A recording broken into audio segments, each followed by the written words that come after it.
The finger-pointing amongst the deep state coup minions is taking on feverish proportions. Former FBI Director Jim Comey, former CIA Director John Brennan, and former Director of National Intelligence James Clapper are fumbling with a hot potato of treason not seen in the United States history since the likes of Benedict Arnold. According to sources familiar with the records pertaining to the internal deep state collusion to create an insurance policy to take down newly elected President Trump, indicate that then FBI Director James Comey, according to a late 2016 email chain, told Bureau subordinates that then CIA Director John Brennan insisted the Steele Hillary Clinton dossier be included in the intelligence community assessment on Russian interference. I do believe it's important that there be an understanding about just how strongly predicated that investigation was. I was there in the summer of 16, and it was very well predicated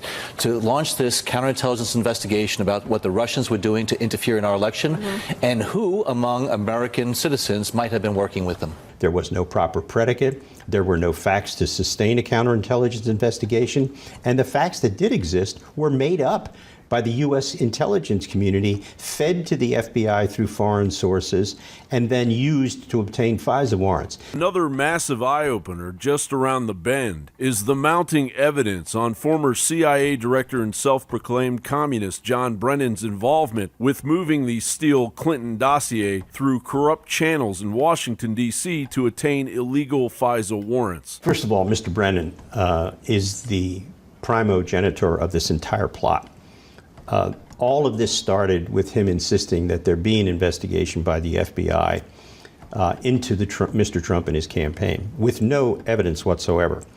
Brennan enlisted the services of foreign intelligence services to assist in planting evidence that would find its way to the FBI and eventually into applications for Foreign Intelligence Surveillance Act electronic warrants.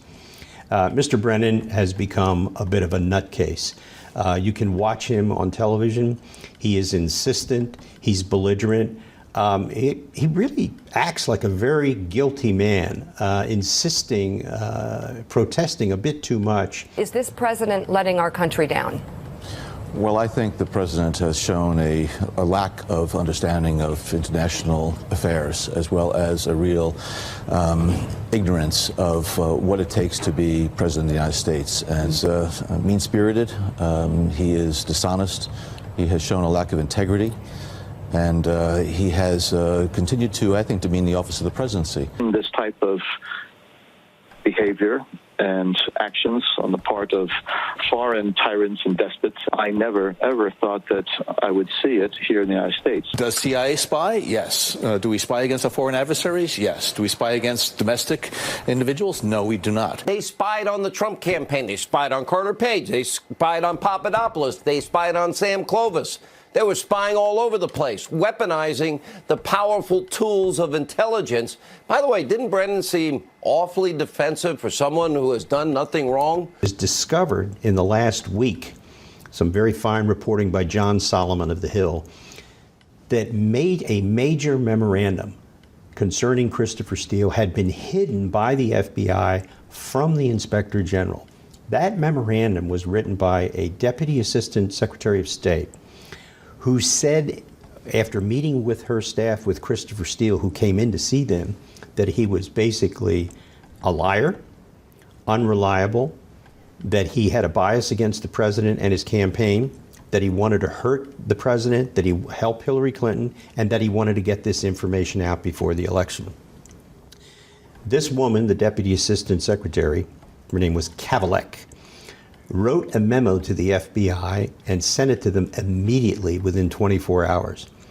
The FBI, we now know, received it and did nothing about it. So even with all of the silencing of truth-seeking journalists and an ongoing violation of the premier law of the land, the Democrats still can't avoid the very serious investigation now in the very capable hands of John H. Durham, the United States Attorney in Connecticut, who as a special prosecutor has investigated alleged wrongdoing among national security officials, which included the FBI's ties to the Boston Mafia. And with this mounting nightmare for the Democrats, the pushback will be monumental. John Bound reporting.